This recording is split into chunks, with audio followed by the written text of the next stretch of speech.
آج بھی لوگ ریاست مدینہ کے نعرے لگا رہے ہیں اور گو نواز گو کے نعرے لگاتے ہیں. میں کہتا ہوں یہ نعرہ مت لگاؤ, گو مشرک گو بدعتی گو کا نعرہ لگاؤ, تب ریاست مدینہ اس ملک کے اندر قائم ہوگی. گو نواز سے ریاست مدینہ قائم نہیں ہوگی, حلال حرام سے اس ملک میں ریاست مدینہ قائم نہیں ہو سکتی, ظلم سے اس ملک کے اندر ریاست مدینہ قائم نہیں ہو سکتی, علماء پہ انگلی اٹھانے سے اس ملک کے اندر ریاست مدینہ قائم نہیں ہو سکتی. ریاست مدینہ تب قائم ہوگی جب ملک کے اندر عدل ہو, ریاست مدینہ تب قائم ہوگی جب ملک کے اندر انصاف ہو, ریاست مدینہ تب قائم ہوگی جب بادشاہت سلطنت علماء اتقیاء فضلاء کی ہو.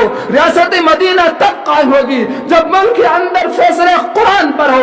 ریاست مدینہ تب قائم ہوگی کہ ہمارے علاقوں میں منشور توحید و سنت کا ہو. ریاست مدینہ تب قائم ہوگی جب ہمارا دستور قرآن کا ہو, تب ریاست مدینہ قائم ہوگی. ویسے ریاست مدینہ قائم نہیں ہو سکتی. میں ان لوگوں سے کہوں گا اگر یہاں کے رہنے والے ہیں, دوسری جگہ کے رہنے والے ہیں, اسرار الآبائی توجد فی الابناء, باپ کا اثر اپنے بیٹے کے اندر ہوتا ہے.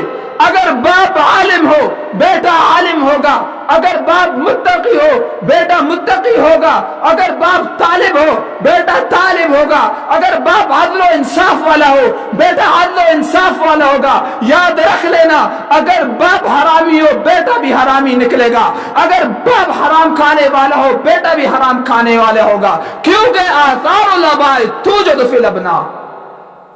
ہاں ایسا ہوتا ہے, باپ عالم بیٹا جاہل ہوتا ہے. یہ قاعدہ کلیہ نہیں ہے, یہ قاعدہ اکثریہ ہے. ان مدارس نے پاکستان کی فوج تیار کی ہے. کیوں؟ پاکستان کے فوجوں کے ایٹموں کے میزائلوں کے نام دیکھو, وہ نام ہوں گے جو صحابہ کے دور کے تھے. ایک غزوہ کرنا چاہتے ہیں, نام دیکھو وہ نام ہوگا جو صحابہ کے دور کا ہوگا. کیوں؟ تربیت قرآن کی ہے, تربیت مدارس کی ہے. کیوں؟ انہی مدارس سے علماء نکلے, انہی علماء نے ان کو سکھایا, یہ آگے جا کر اسلام کی قوت سے لڑے. ان کے پیچھے اسلام ہے. آج ہماری فوج کسی سے نہیں ڈرتی. وجہ کیا ہے؟ ان کے پیچھے اسلام ہے. تو اسلام کے پیچھے علماء ہے, علماء کے پیچھے مدارس ہے. اگر مدارس نہ ہوتے تو علماء ہوتے نہ ہوتے. کیوں؟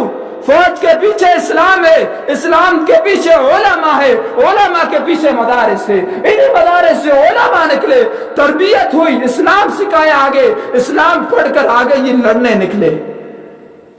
تو اتنا کہنا چاہتا ہوں, جذبات سے کام نہیں لیتا. مدارس پہ انگلیاں نہ اٹھایا کرو. اپنے اولاد کی تربیت نہیں کر سکتے ہو تو برائے کرم علماء کو معاف کرو, مدارس کو معاف کرو, اتقیاء فضلاء کو معاف کرو. اگر نہیں کر سکتے ہو تو خدا کی قسم میرے نبی کی بات جھوٹی نہیں ہو سکتی.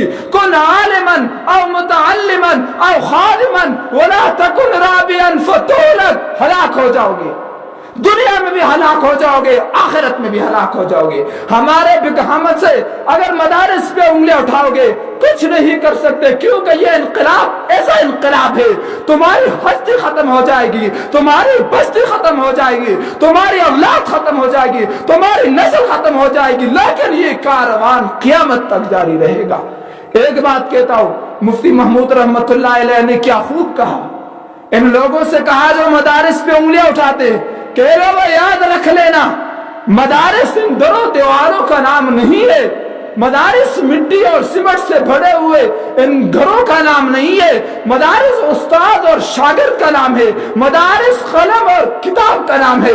اگر تم ہم سے مدارس سبق کرو گے, اگر ہمارے مدارس پہ پابندیاں لگاؤ گے تو یاد رکھ لینا ہم حجر اور شجر کے نیچے بیٹھ کر قرآن و سنت کی تبلیغ کریں گے. یہ کس نے کہا؟ ہمارے اتقیاء فضلاء نے کہا. وہ ہمارے لیے نمونہ ہے, اسلاف ہے ہمارے لیے. اور میں شعر پر اختتام کرتا ہوں, ان لوگوں سے کہوں گا مدارس پہ انگلیاں مت اٹھاؤ, رشتہ دیوار تیرا بھی ہے میرا بھی ہے. ان مدارس سے رشتہ الفت, رشتہ دیوار تیرا بھی ہے میرا بھی ہے. مت کر اس کو یہ گھر, مت گرا اس گھر کو, یہ گھر تیرا بھی ہے میرا بھی ہے. کیوں لڑے ایک ایک سنگ میل پر, کیوں لڑے ایک ایک دیوار، ایک ایک سنگ میل پر، اس میں نقصان سفر تیرا بھی ہے میرا بھی ہے۔